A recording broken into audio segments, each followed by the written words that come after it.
Hola, bienvenido. Aquí comienza El Señor de los Crímenes.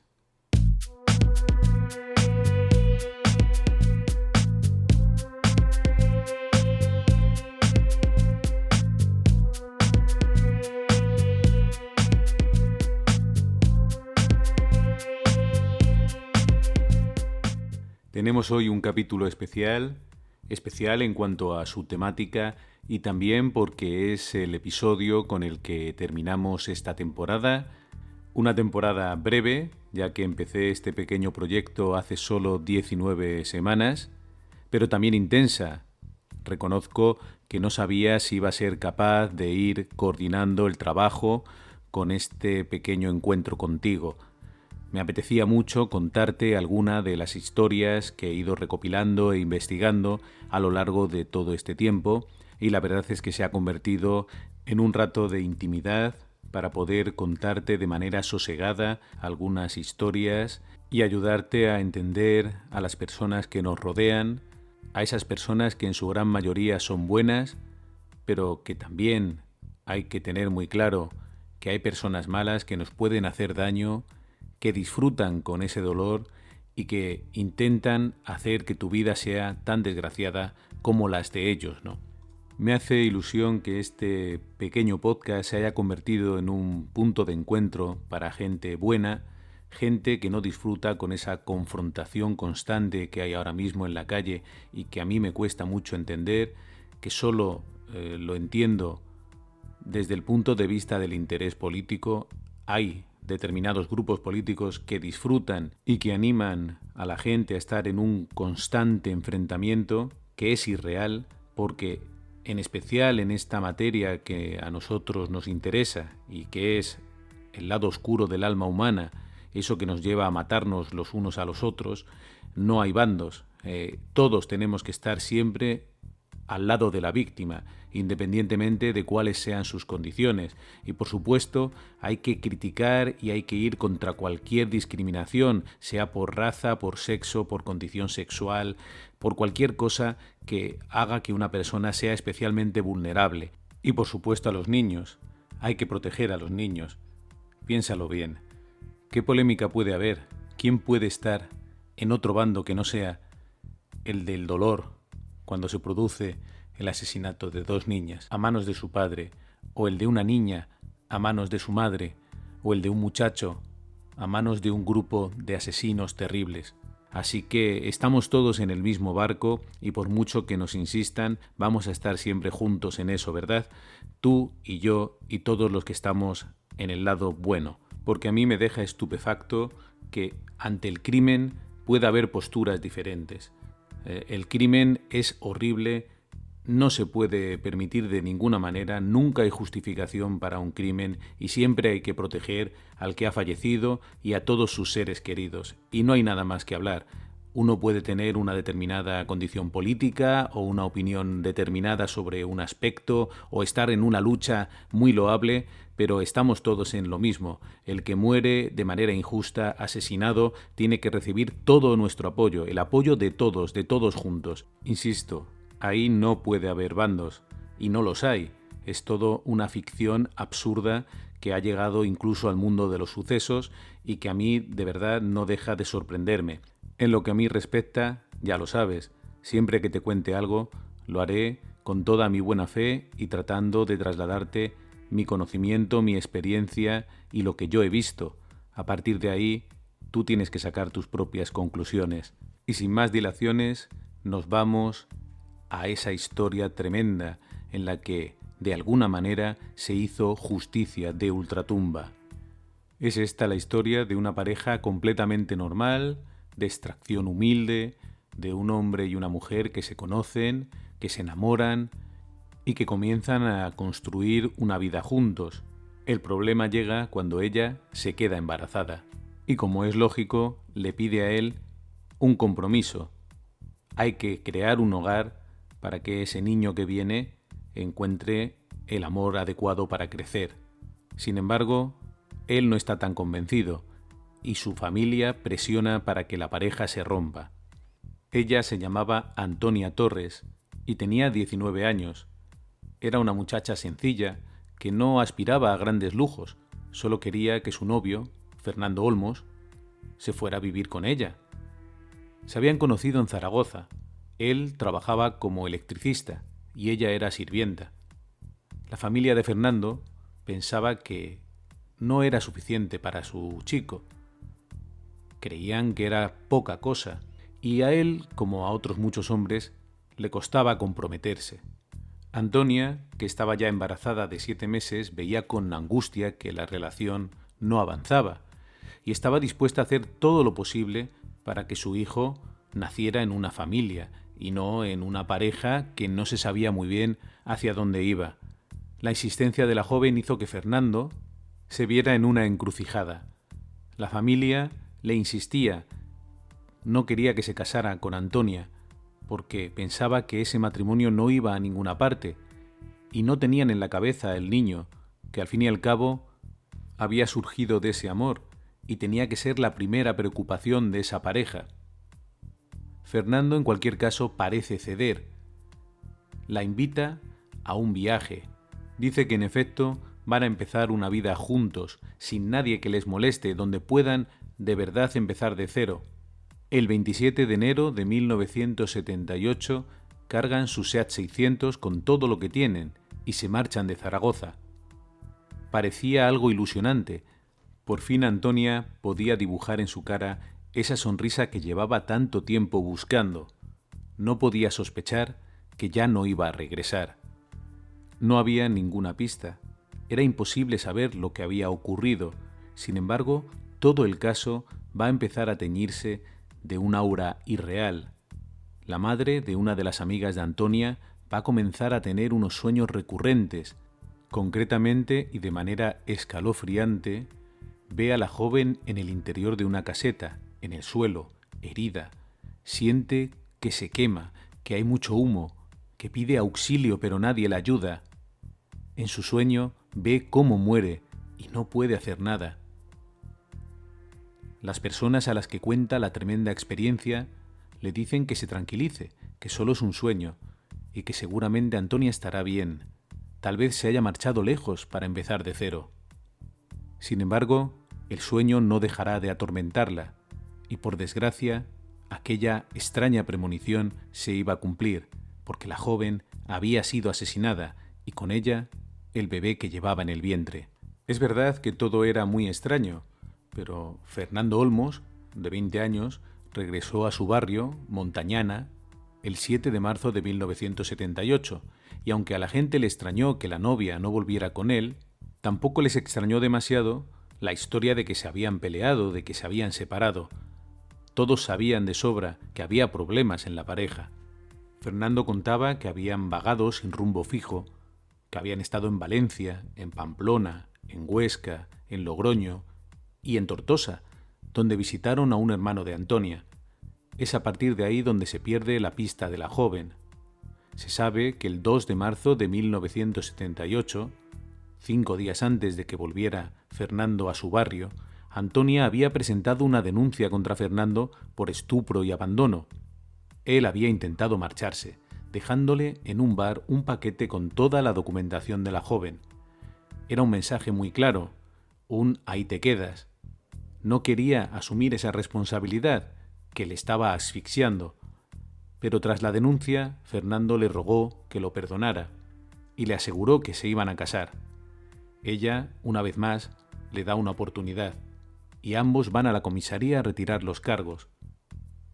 Es lo último que se sabe.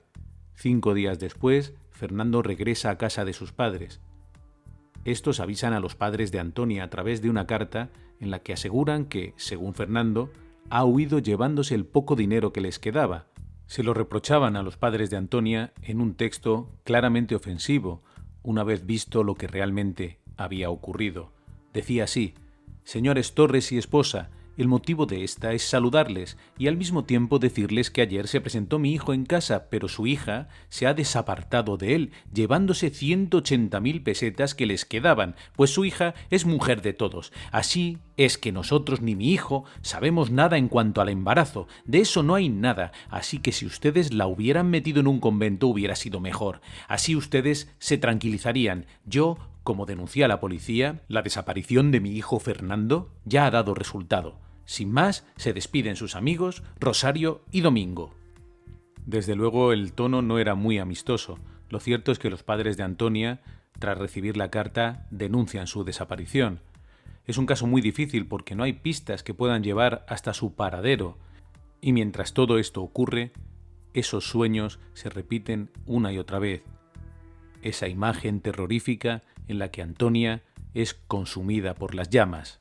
Van a pasar 8 años, se dice pronto, 8 años de sufrimiento de unos padres buscando a su hija sin ni una sola pista, con la absoluta certeza de que no ha podido marcharse, dejando a sus padres sin ningún tipo de noticia, en especial de su nieto, de ese pequeño que estaba a punto de nacer. Es imposible que Antonia se haya ido con el niño. Además, ¿a dónde iba a ir? ¿De qué iba a vivir? La lógica les dice que es imposible, pero además la madre tiene un mal presentimiento. En junio del año 1986, por agotar todas las posibilidades, la mujer llama a un consultorio de la radio, en el que atiende una conocida vidente. Ya sabes cómo son estas cosas. No es que albergara grandes esperanzas. En general, las personas que se dedican a la videncia son un estorbo en la investigación criminal. Una y otra vez ofrecen pistas falsas, falsas esperanzas. Pero hay que entender la desesperación de una madre, y precisamente de esa desesperación se aprovechan muchas veces los malvados. Sin embargo, en este caso, iba a ocurrir algo absolutamente sorprendente. Cuando le pregunta dónde está su hija, la respuesta la va a dejar sin aliento. Señora, su hija está muerta. Ha sido asesinada. No solo le dice que pierda toda esperanza de encontrar a su hija con vida, sino que ha sido asesinada, y acto seguido le pide que no cuelgue y le pone fuera de antena con un detective privado muy conocido y que colabora también con esa radio. Se llama Jorge Colomar y va a ser absolutamente imprescindible para resolver el caso. El primer paso, como es lógico, es interrogar a Fernando. Colomar se acerca a él y enseguida percibe que oculta algo. El sospechoso le atiende con corrección. Parece que tiene ganas de agradar. Pero cuando Colomar le pregunta por el embarazo de Antonia, responde algo absolutamente incomprensible. ¿Qué embarazo?, dice. El detective insiste. Como que qué embarazo, Antonia estaba embarazada, ¿no? Fernando empieza a ponerse nervioso. Trata de explicar que sí, que se llevaron un susto, que pensaron que sí, que estaba embarazada, pero luego resultó que no. Aquella declaración fue un error. Todo el mundo sabía que Antonia estaba embarazada de 7 meses. Muchos la habían visto con una prominente barriga. Entonces, ¿por qué mentía?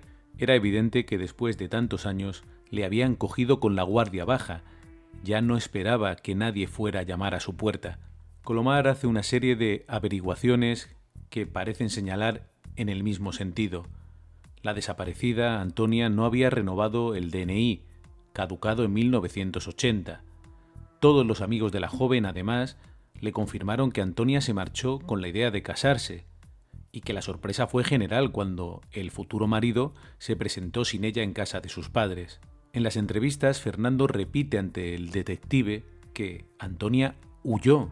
Le asegura que se bajó del coche y cuando volvió Antonia no estaba. Se había ido llevándose su cartera, que contenía cerca de 200.000 pesetas. Antonia solo quería casarse.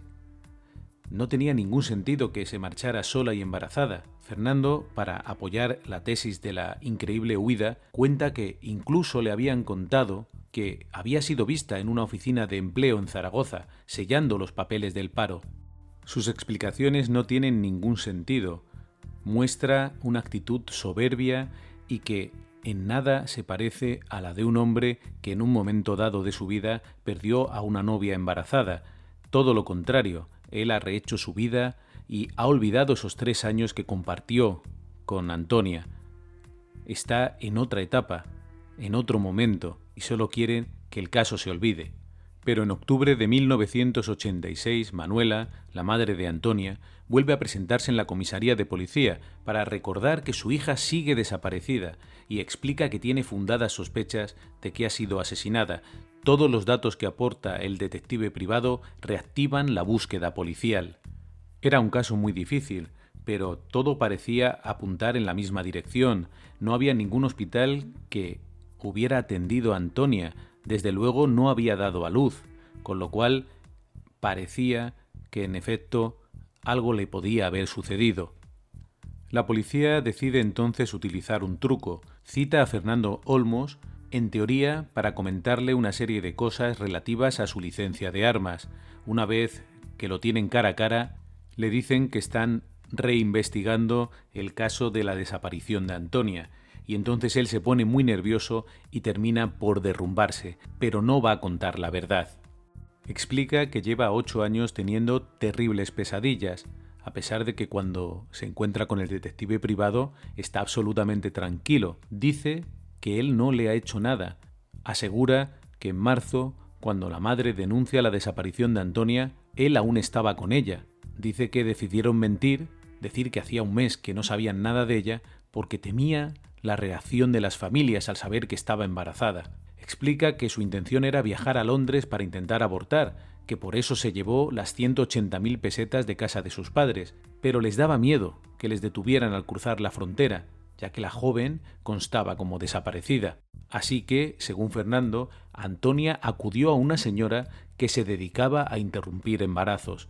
Él la esperó fuera, y al salir tenía muy mala cara. No se vieron durante 15 días, y cuando se reencontraron, la joven estaba mucho peor, casi no se tenía en pie. Le explicó que sangraba y que quería que la llevara a Tortosa, a casa de su madre. Tomaron la carretera en el SEAT 600, y por el camino se desmayó. Cuenta Fernando que volvió en sí, pero se dio cuenta de que el asiento estaba manchado de sangre. Se asustó y 10 kilómetros antes de llegar a Caspe, tomó un desvío y se dirigió a una caseta junto al llamado Mar de Aragón, que conocía porque la utilizaba cuando iba a pescar. La sacó del coche, la llevó hasta la caseta semi-inconsciente y jura que durante 3 horas la tuvo entre los brazos, hasta que murió. Francamente impresionado, decidió prenderle fuego a la cabaña con el cuerpo y sus ropas dentro, y huyó sin mirar atrás. Limpió las huellas de sangre del vehículo y decidió seguir adelante. Parece que la tristeza no le duró demasiado. Intentó demostrar que estaba triste, que aún recordaba a su novia, pero las lágrimas no brotaban. Trató de asegurar que había intentado confesar muchas veces, pero que, como había vuelto a casarse, tenía una nueva mujer y un hijo, no podía dejarlos solos. No se lo merecían y tenía miedo de que no le creyeran y le metieran en la cárcel. La actitud de Fernando es demasiado extraña, pero la versión que da es verosímil. Tal vez las cosas ocurrieron así. Sin embargo, la vidente, que había seguido con interés todo el caso, al escuchar las palabras de Fernando, insiste en que la muerte de Antonia no ha sido accidental. Está convencida de que ha sido un crimen. Lo estuvo desde el primer momento. Lo dijo cuando nadie pensaba que Antonia hubiera sido asesinada. Como hemos dicho, los videntes muchas veces entorpecen la investigación, pero en este caso la policía tiene la misma sensación. La ciencia parece señalar en el mismo sentido que la evidencia. Ha pasado demasiado tiempo y es casi imposible que se encuentren pruebas sólidas que demuestren que ha habido un crimen. Sin embargo, va a ocurrir algo absolutamente misterioso que va a permitir la resolución del enigma. La policía va a la caseta en la que el sospechoso afirma que ha quemado el cuerpo de Antonia. Está completamente reformada y es improbable que se puedan recuperar restos humanos. Lo normal es que el fuego y el paso del tiempo hayan acabado con todas las pruebas. El 3 de diciembre de 1986, ante el juez, Fernando Olmos repite su versión. Envalentonado, superado los primeros titubeos, sostiene que él no quería que Antonia abortase, pero terminó por admitir que quizá era lo mejor. Confiaba en que la policía nunca llegaría a la verdad. Sin embargo, la caseta era frecuentada por pescadores y uno de ellos, a pesar de haber pasado mucho tiempo, recordaba que la encontró en muy mal estado, que procedió a retirar los cascotes y a depositarlos en las proximidades, en una especie de escombrera. Llevó a la policía hasta el punto exacto y allí se procedió a la búsqueda.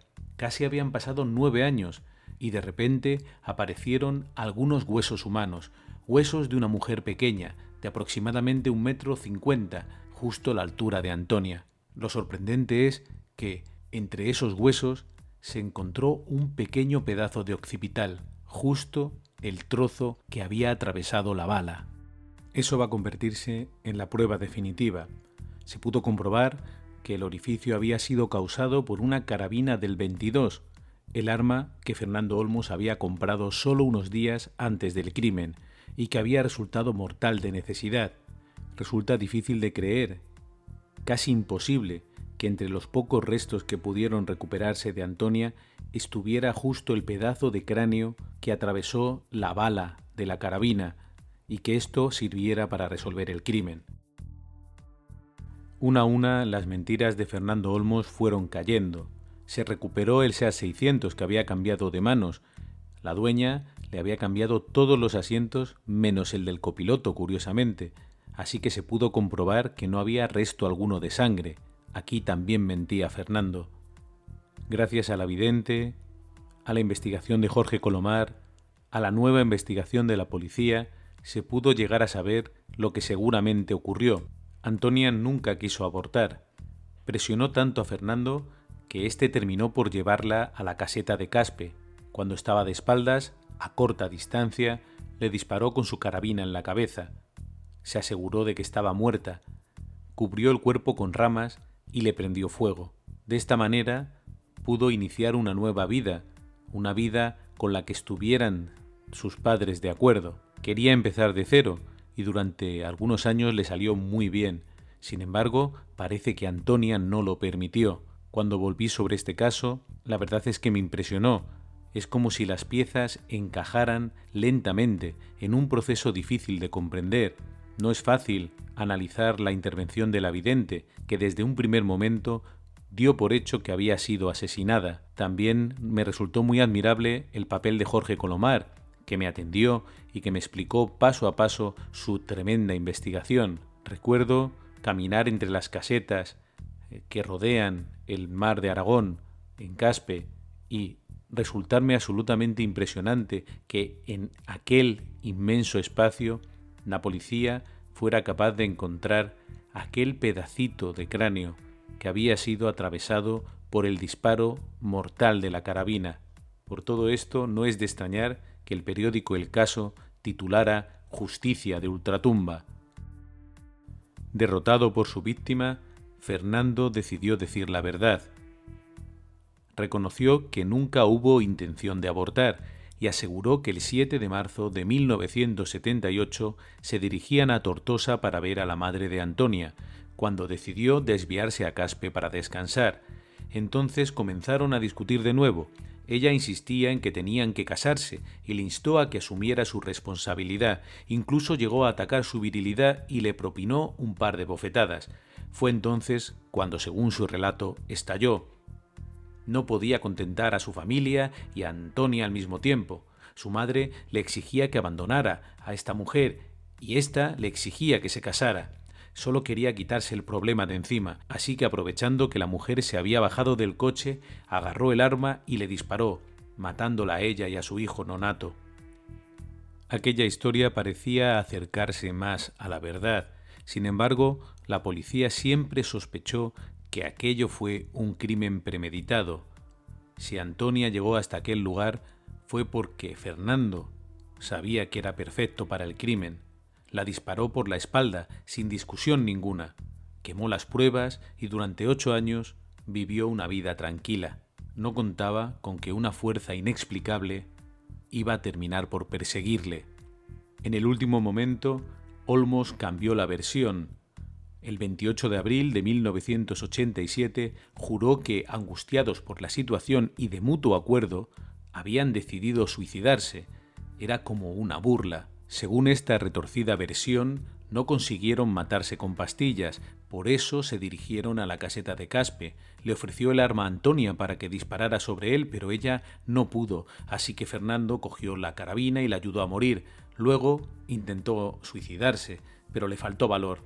Era una declaración que no tenía ningún sentido y no había nada que apoyara esta hipótesis, ni las pruebas ni el comportamiento posterior del asesino. El informe psiquiátrico decía que Fernando Olmos tenía una psicosis maníaco-depresiva de carácter bipolar, producida por causas endógenas o constitucionales de carácter crónico y desencadenadas por situaciones circunstanciales específicas.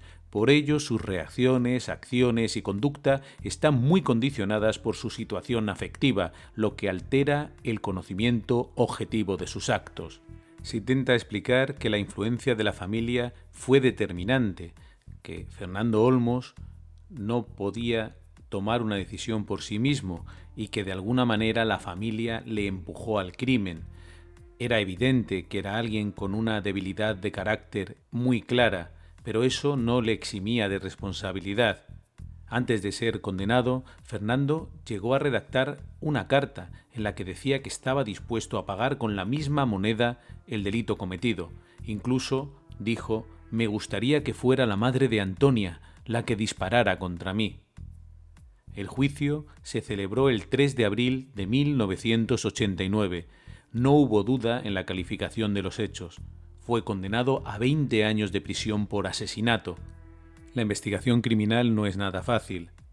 Muchos crímenes quedan sin resolver y es muy probable que el llamado crimen de Caspe, hubiera quedado como un enigma si la madre de Antonia no hubiera decidido llamar por primera vez en su vida a la radio para hablar con una vidente, y si esta vidente no hubiera tenido el acierto de decir sin ninguna duda que estábamos ante un crimen.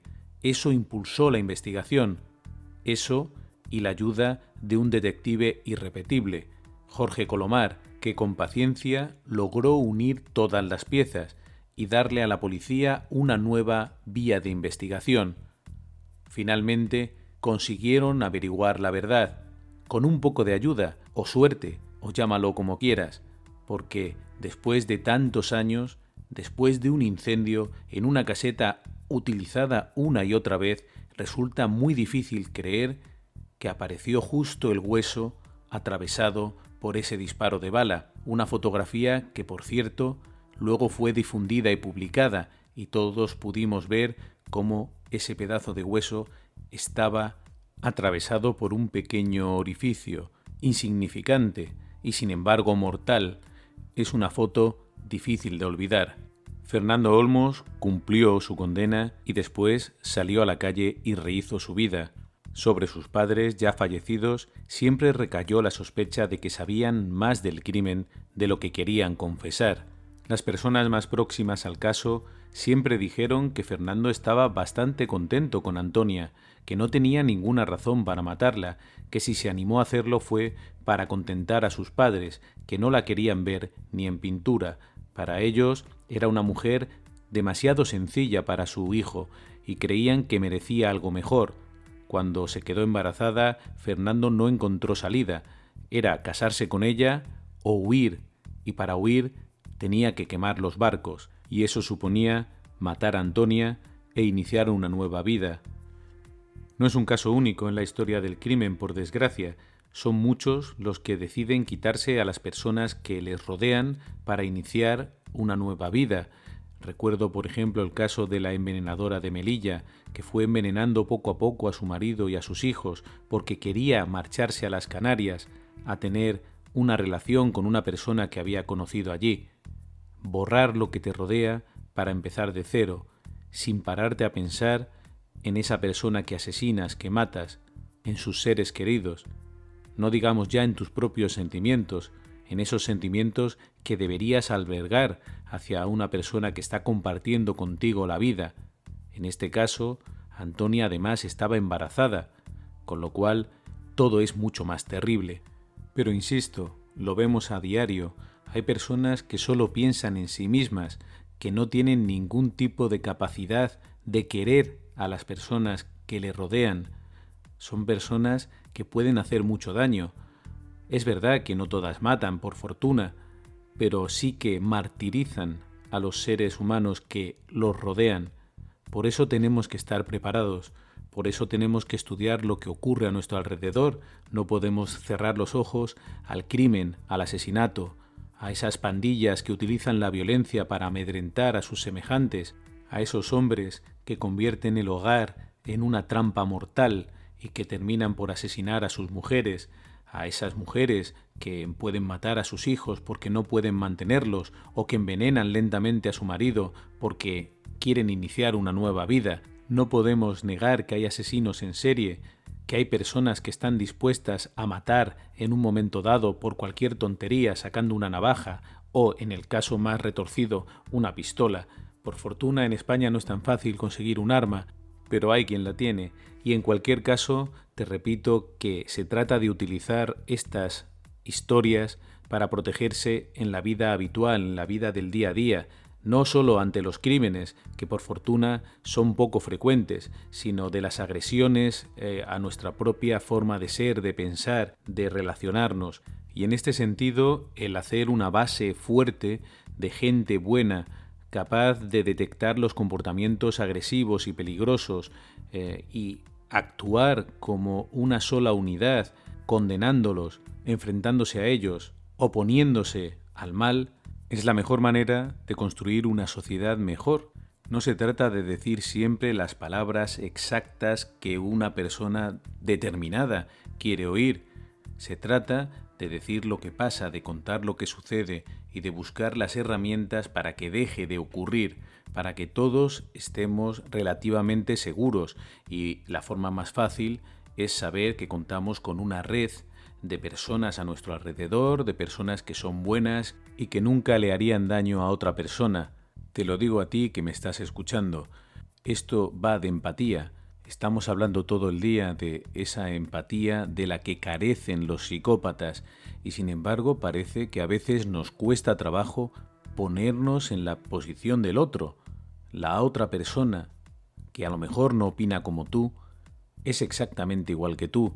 Tiene las mismas necesidades, tiene sus seres queridos y aquí de lo que se trata fundamentalmente es de ser buena persona, de intentar no hacerle mal al otro.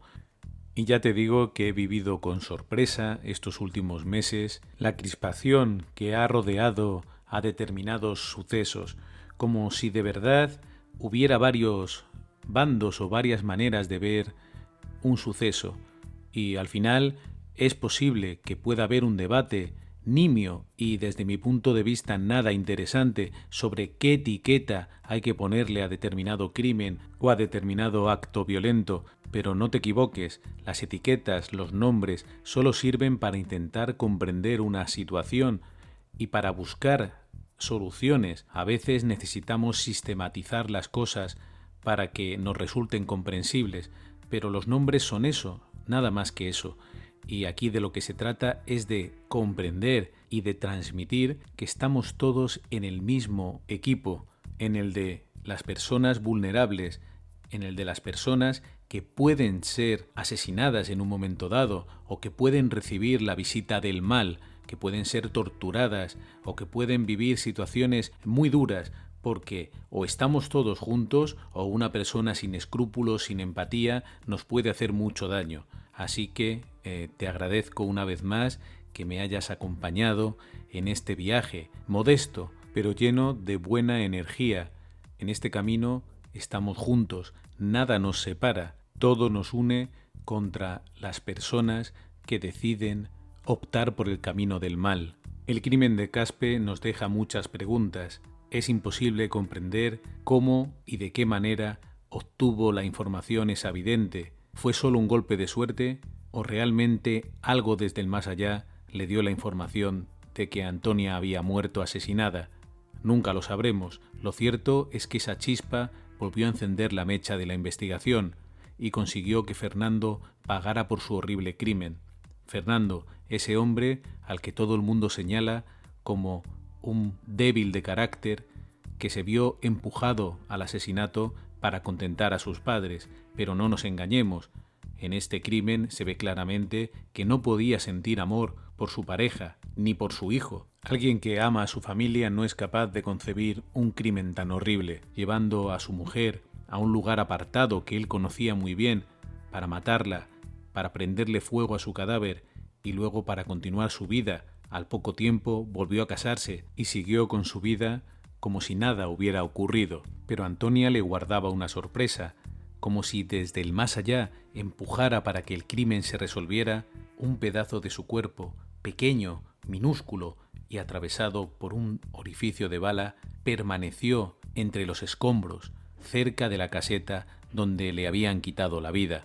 Fernando Olmos fue condenado a través de una carambola impensable, o quizá gracias a una fuerza que no podemos comprender. Ya sabes que puedes contactar conmigo en el correo electrónico elsenordeloscrímenes@gmail.com y en mis cuentas de Twitter @fpcaballero y @escrímenes.